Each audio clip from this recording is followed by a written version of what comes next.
noite a todos. Boa noite. Boa noite, pessoal de casa. Então, vamos fazendo a nossa harmonização, né? Pedindo a Jesus que esteja conosco, nos envolva na sua paz, na sua luz, que Deus nos proteja neste ambiente e que nós possamos estar aqui ligados à espiritualidade maior para as tarefas que viemos aqui realizar. Nós vamos abraçando amorosamente todos aqueles companheiros de espaço que todas as quartas-feiras estão conosco. Os nossos familiares que sempre nos acompanham, para que nós possamos estar aqui em paz, em harmonia, e realizar o nosso trabalho com toda a dedicação, com todo o amor.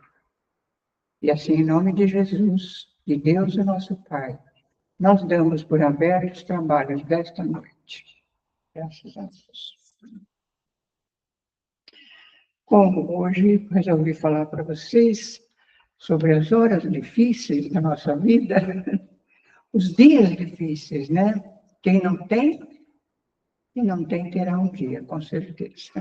Que ninguém veio aqui a passeio, todos nós viemos aqui para melhorar, para progredir, para aprender, né?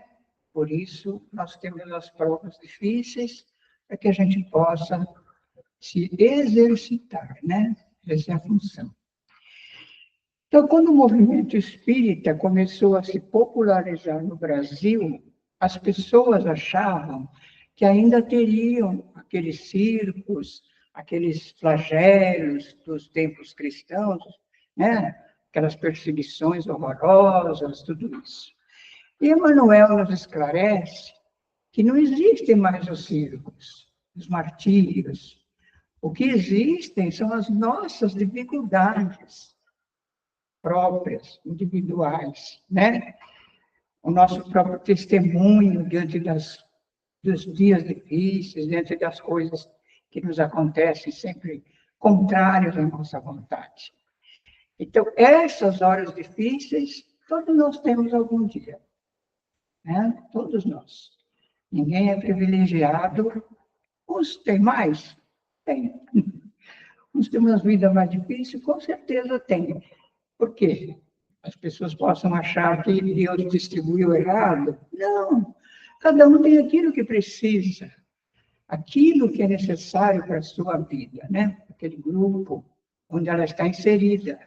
Então, não tem nada de injusto e Deus não dá nada por castigo. É sempre visando o bem e o preparo das pessoas, né? Sempre a nossa melhoria, a nossa evolução. Então, lembrando da vida de Jesus, ele também teve horas muito difíceis. E ele foi a alma mais perfeita que já viveu na Terra. Nem por isso deixou de ter horas difíceis, né? Então, não é porque você é ruim, ou porque você merece, ou porque você não merece. Não. É o contexto geral que importa, né? Ele era um missionário, com certeza não tinha o que pagar, certo? Ele era uma alma tão perfeita que, quando alguém atravessava o seu caminho, ele sempre perguntava o que ele podia fazer por aquela pessoa. Quando ele encontra o cego de Jericó, ele pergunta, o que queres que eu te faça? E o cego responde, que eu veja. Claro, né? Ele mais queria. E nós, algum dia, pedimos no plano espiritual para ver as nossas dificuldades reais, né? Nós pedimos para a gente não se enganar mais, para a gente estar agora de consciência mais atenta, mais alerta, e não mais se deixar enganar pelas coisas do mundo. Nós estamos na fase agora definitiva desse ciclo e nós precisamos dar um passo mais adiante. Por isso que esses dias estão sendo tão difíceis, né? No geral, para a humanidade. Quando Joana de Cusa foi presa, Joana de Cusa era mulher de um senhor, Cusa, que era responsável pela residência de Herodes, era um cobrador de impostos, e como todo cobrador de impostos, ele era muito detestado, né? Claro, ninguém gostava. Como até hoje a gente não gosta dos cobradores, né? E ela foi presa com seu filho. Ela seguia Jesus, ela era cristã, mas o filho não. E o filho pediu para ela: mãe, você renuncia a Jesus, que o soldado me falou que se a gente renunciar, ele vai nos libertar, vai mandar para casa. Ela disse para ele: cala, Jesus, que não devia nada, ele não desdenhou o sacrifício. E nós também não vamos fazer isso. Se ele não fez, quem somos nós para fazer? E o soldado que já vinha lá com aquele fogo para colocar na poste, queimar os bois lá, os dois e mais tantos outros que tinham, ele ficou abalado na sua convicção diante da coragem daquela mulher, né? E aí ele disse para ela, assim, meio com desdém: mulher, foi só isso que esse Jesus te ensinou a morrer com coragem? Ela disse: não, ele não só me ensinou a morrer com coragem, mas me ensinou a vos amar. Então, os dois foram queimados, né? Com certeza, foram para o plano espiritual. Ela teve várias vidas na Igreja Católica, foi Santa Teresa d'Ávila e a Joana de Ângeles, a mentora de Vivaldo. Então, ela é uma mulher já bastante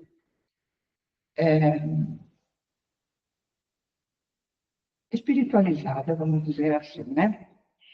Então, na hora difícil, todos nós, o que nós precisamos é coragem, e não é fácil, né? Na hora fácil é tudo beleza, mas na hora difícil, diante de uma coisa muito complicada, não é fácil a gente enfrentar tudo com muita coragem, né?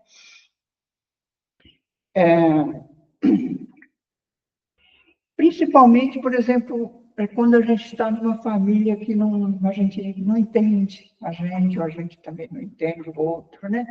5, 10 pessoas e uma desarmonia total.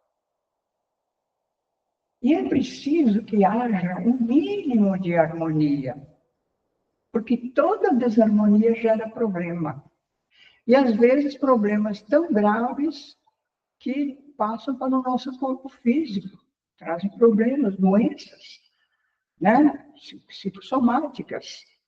Então, é necessário que a gente tente se harmonizar com esses poucos com quem nós estamos, porque essas pessoas, com certeza, não estão juntas por mero acaso.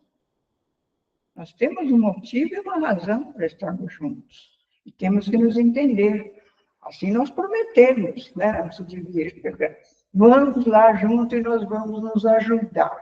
Aí chega aqui, todo mundo de cara feia do lado do outro, ninguém se ajuda a ninguém, todo mundo quer matar o outro, né? Bem assim que a gente acha. Bom, então uma vida dessa, gente, vai trazer grandes lutas, dificuldades, vai trazer muita aflição, porque você está com pessoas que desarmonizam. Nem todos são seus amigos. No núcleo familiar, no nosso lar, nós temos grandes amigos, mas temos grandes adversários que vêm para batalhar conosco, né? E os adversários, até inconscientemente, eles atrapalham.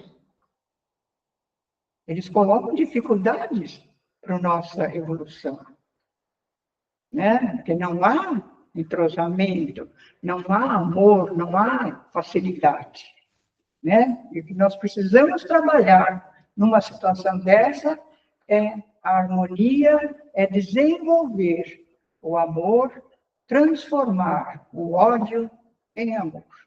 É só assim que dá para solucionar o problema, né? Sair daqui sem esses problemas. O senador romano Públio Lentulus, que está no livro, a história dele, há 2000 anos, era um homem apaixonado pela sua esposa Lívia. E ele não sabia que ela assistia às pregações de Jesus, né? Porque elas iam escondidas dos seus maridos. Podia, né? Mas para ela havia um amor maior do que o seu marido, Jesus. E ela, então, numa das vezes que estava ouvindo Jesus, ela foi presa com a sua serva, sua criada, né? E aí ela troca de roupa com uma escrava, porque as pessoas ricas não ficavam presas, né? Só os mais pobres, os mais simples, como até hoje, hein? E aí, então, a escrava volta para casa para dar notícia para ele que a esposa ia ser morta na boca dos leões. Imagina o que significou para ele saber que a mulher gostava mais de Jesus do que dele. Ela tinha um amor maior. E ele passou a odiar Jesus, né? Enciumado, certo? A filha dele estava muito doente, mas ele queria que ela se casasse porque ele tinha interesse no casamento. Ele queria com aquela pessoa, né? E uma noite, então, ele vai procurar Jesus. E Jesus, no jardim, fala assim: senador, você me procura? E seria melhor que você me procurasse de dia, porque ele sabia qual o propósito que Jesus estava procurando por ele, né? De interesse. Então, ele fala assim: eu quero que você cure a minha filha. Ele fala: ela é muito boa, está na hora dela partir. Não, eu quero que você a cure, eu preciso que ela se case, preciso desse casamento. E pelo merecimento de Lívia, Jesus cura a menina, e ela se casa, e é muito infeliz. Com certeza, muito infeliz, né? O tempo passa, e no livro sequente, que é 50 anos depois, o senador volta como escravo Nestório, que vai sofrer tudo o que ele fez os escravos sofrerem. Então, vocês vejam como é a coisa. A gente vê uma pessoa, às vezes, não que a gente não deva se condoer, mas você vê uma pessoa, às vezes, numa situação, coitadinho, imagina, não merece, não isso, não aquilo, não sei, a gente não sabe, né? Devemos ajudar? Com certeza. Vamos ter piedade? Vamos. Mas não temos como julgar a vida pregressa de ninguém, nem a própria vida nossa. Não temos. Então, ajudar naquilo que você pode. Só. E pronto, né? Bom, então ele volta como escravo Nestório, né? E passa muito tempo depois dessa vida, e já então desencarnado, ele propõe a um jovem de 17 anos psicografar 30 livros. Quem era jovem? Chico Xavier. E o proposto lá, quem propôs? Emmanuel, que era o senador público de ontem. Então, às vezes, quando eu leio essas coisas, eu fico pensando e falo assim, se uma pessoa dessa consegue ser um Emmanuel hoje, todos nós temos esperança de sairmos melhores a cada vez, né? Todos nós temos chance de nos tornarmos um espírito iluminado como Emmanuel, tantos outros que a gente já leu, nós temos. Temos condição. Está no nosso projeto, está no nosso futuro. Basta que a gente também faça a nossa parte, que nada virá caindo assim como estrelinha. Nós temos que fazer a nossa parte. Então, nós temos sempre o passado em forma de presente, né? Tudo retorna para nós, né? A mesma humanidade que está aqui hoje é a humanidade que a gente fez com que assim ficasse. A gente vive, e a gente é responsável por tantas coisas, né? Então, por que nós estamos aqui? Para consertar muitas coisas? Ou para sofrer as consequências daquilo que nós fizemos lá atrás, né?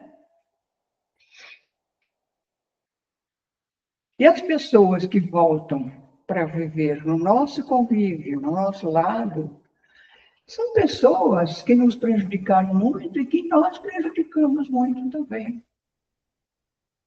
As pessoas que não há entendimento, porque nós temos os amigos queridos que têm um entendimento tão fácil com a gente, né? Esses estão aqui para nos ajudar.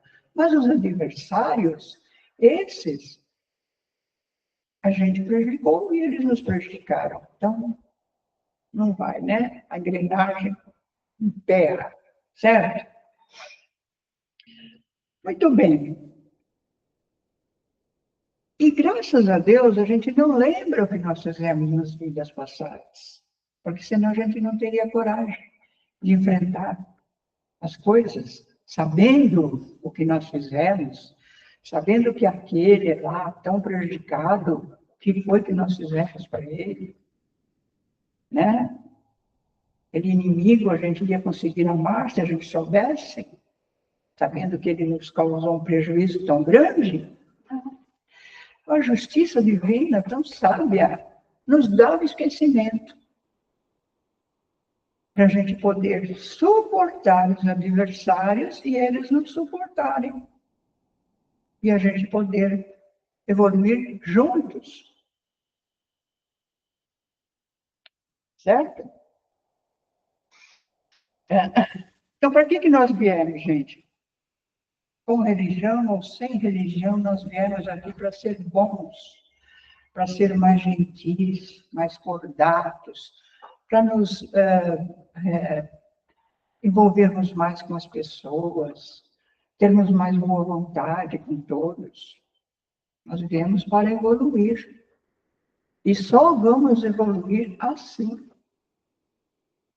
Não é, eu querendo do meu jeito e o outro querendo do jeito dele. Nunca vamos chegar num acordo.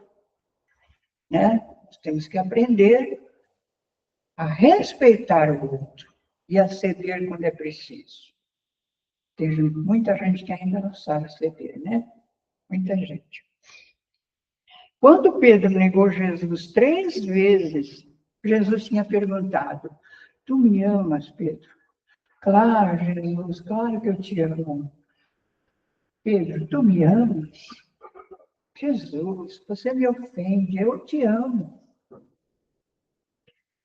Tem certeza que tu me amas?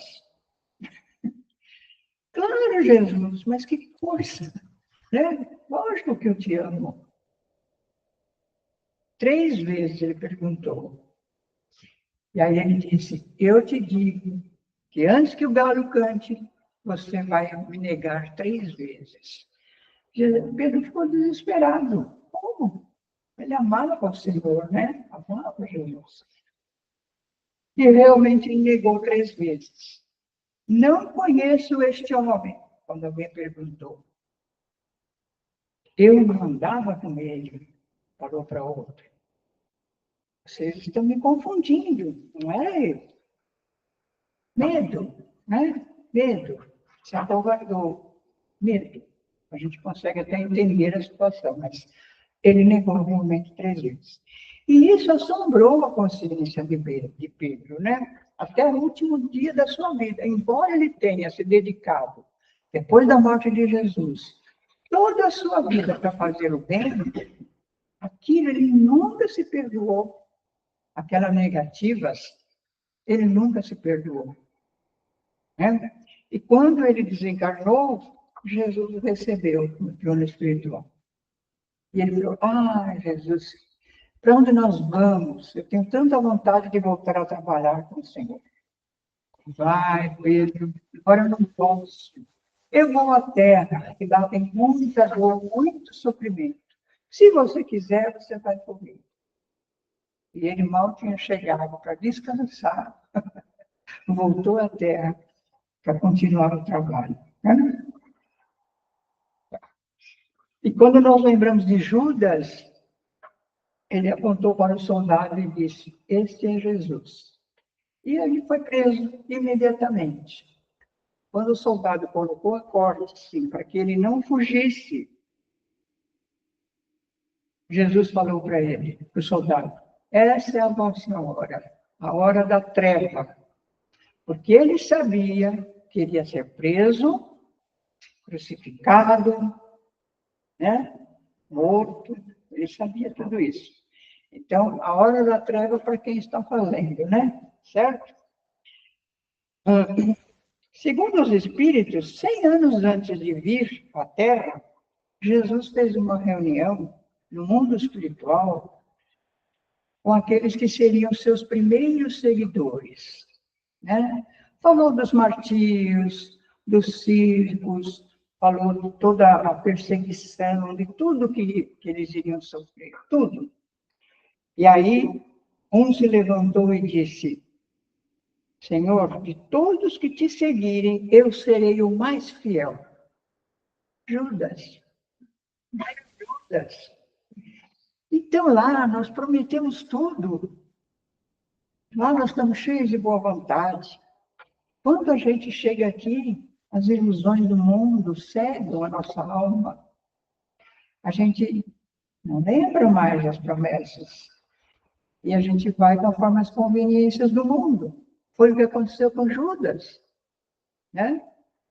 Ele amava Jesus. Ele não era mau.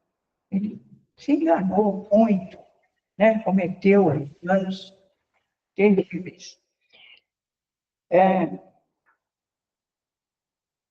Ele suicidou-se. E Maria, que morreu 13 anos depois, foi buscar Judas lá na zona de sofrimento. Propôs a ele para voltar à terra e resgatar tudo o que ele havia feito. E ele veio muitas vezes, e hoje é um espírito muito iluminado, porque resgatou a sua consciência culpada de ter sido a mola propulsora da morte e da crucificação de Jesus. Imagina quanta culpa ele carregava, né? Mas ele se libertou de tudo isso aí.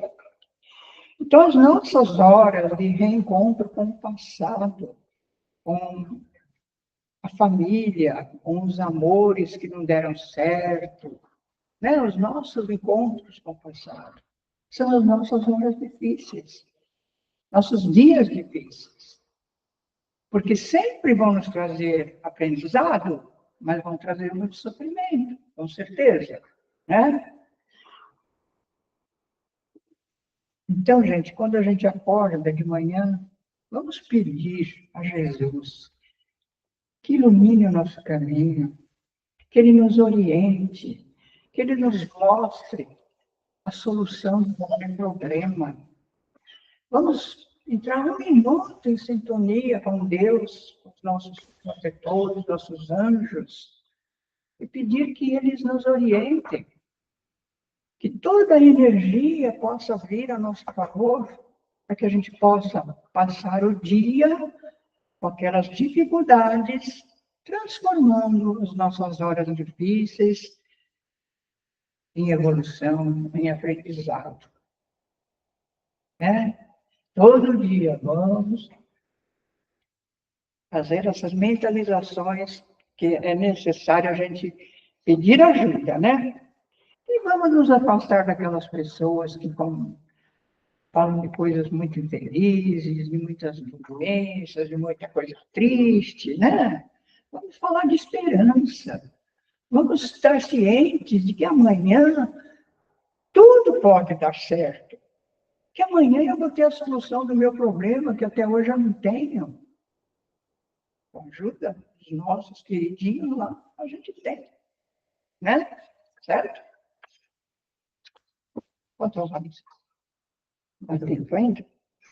Durante a Segunda Guerra Mundial, os generais alemães dominavam Paris. E Picasso tinha pintado um quadro que ocupava uma parede assim enorme, e os generais quiseram ver o quadro. O quadro chamava-se Guernica, né? Que era o bombardeio, certo? Um quadro extraordinário. E o general ficou impressionado. Lá estava retratado o massacre na Espanha, que foi um treinamento para a Segunda Guerra. E ele perguntou a Picasso: foi o senhor que fez isso? E ele, com muita coragem, respondeu: não, foram os senhores que fizeram isso. Então, na hora difícil dele, ele teve muita coragem. Ele não esmoreceu, né? Guernica mostrava o horror das bombas que caíram arrasando a cidade.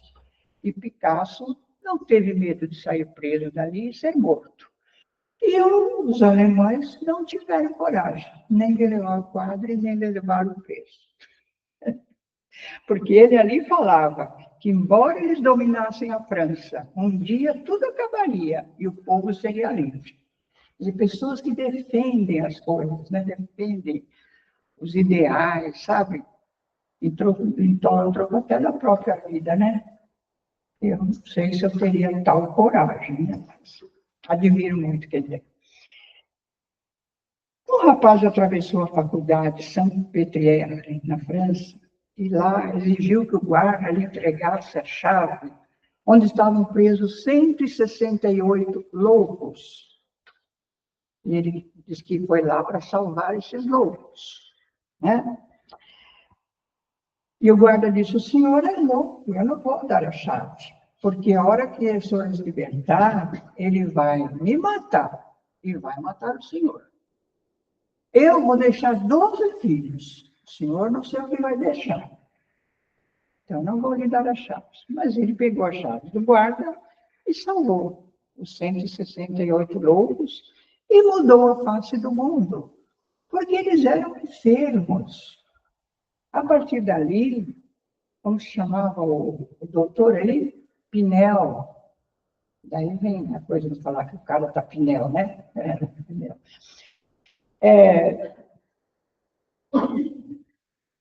Aquelas pessoas estavam enfermas.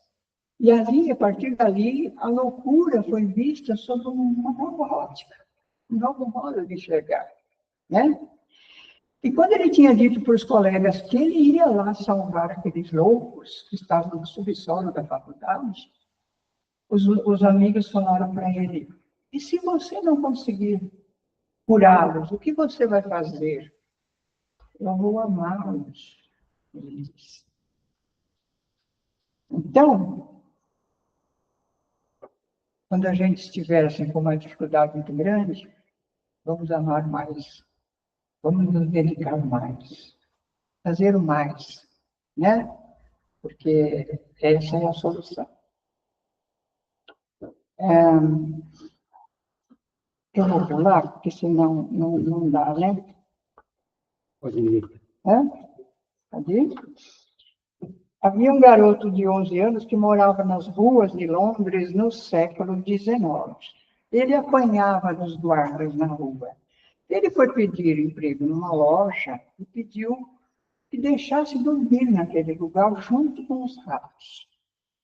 E o dono da fábrica deixou que ele morasse ali, ficou com tanta dó dele, deixou que ele morasse ali.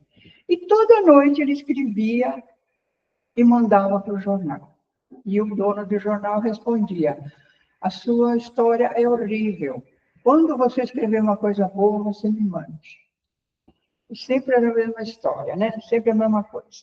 Um dia, ele sonhou com 3 espíritos: o presente, o passado e o futuro. E ele escreveu uma história chamada Contos de Natal. E mandou para o jornal.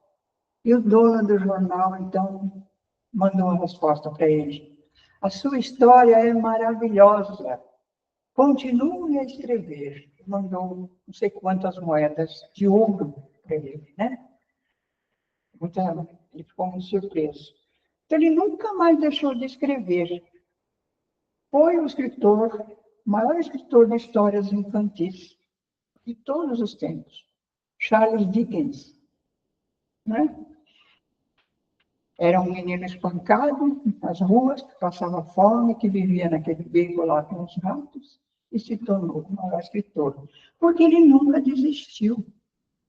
E desistir é próprio das pessoas que sabem que veio à Terra para fazer o melhor.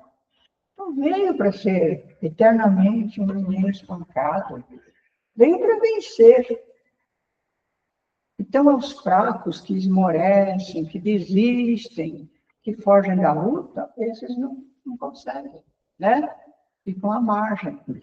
Mas nós temos que empenhar o nosso esforço nessa progressão, nesse modo de confiar em Deus, em Jesus, e saber que nós vamos sair daqui melhores, né? Nós viemos para fazer o melhor e nós vamos fazer, certo? Então, esses outros dois aqui eu não vou contar para vocês, para não me alongar. Mas, nas horas difíceis, nós temos que agradecer a todos que oram por nós, a todos os nossos amigos do outro lado da vida, os nossos familiares que estão lá, torcendo para nós, eles estão torcendo que a gente vença. Eles não nos deixam esmorecer, certo? Colocam pessoas certas do nosso lado para nos ajudar. Intuem as pessoas, né? Intuem, às vezes, a gente no sono, a hora que a gente dorme, né? Os encontros espirituais que nós temos, que a gente não lembra. Mas, com certeza, às vezes vem uma ideia boa, a gente fala, tive uma boa ideia. Não, você foi intuída, você foi ajudada de alguma forma a receber uma boa, alguma coisa que te desperte, né? E fala, poxa, essa é a solução. Então, é isso, né? Que eles nos favorecem. E assim que nós vamos passando pelas nossas dificuldades, pelos nossos dias difíceis, né? E nós vamos saindo sempre mais fortalecidos, cada vez mais fortalecidos. Isto é fazer um bom combate, como disse Paulo de Tarso. O bom combate, né? Você não combate com ninguém, você combate com você mesmo, né? Somente vencendo nós mesmos é que nós vamos vencer o mundo. Certo? Então, é isso que eu queria trazer para vocês hoje. Espero que todos aproveitem essas historinhas curtas, assim, para tirar alguma reflexão e algum ensinamento. Tá bom? Nós vamos aproveitando, então, estamos assim nessa harmonia tão gostosa, sentindo assim a paz reinando neste ambiente, para que nós possamos, então, doar esse sentimento maior que nós temos dentro do nosso coração. Doar para todos os nossos semelhantes em dificuldades, sejam elas quais forem. Vibrando por todo o nosso planeta, tão necessitado de ajuste, de equilíbrio. Vibrando por todos os países da Terra, por todos os seus governantes, para que eles promovam a paz, deixem de lado as brigas, as guerras, que isso não vai levar a nada, só vai trazer infelicidade para eles próprios, para os seus povos. Nós pedimos muita paz, que Jesus coloque a sua mão sobre todos os países da Terra, para todas as dificuldades. Vibramos pelo nosso país, tão amado, tão querido. Vamos vendo o seu contorno geográfico todo iluminado, cheio de muito amor, de muita noção, de muita religiosidade, para que nós possamos vencer esse bom combate. Nós vamos vibrando intensamente por todas as pessoas enfermas, as pessoas abandonadas nas ruas, as pessoas sozinhas, uma solidão tão grande, pessoas envolvidas em maldades, em crimes, em tráfico, em sequestros, em tantas coisas que nós vemos nas notícias.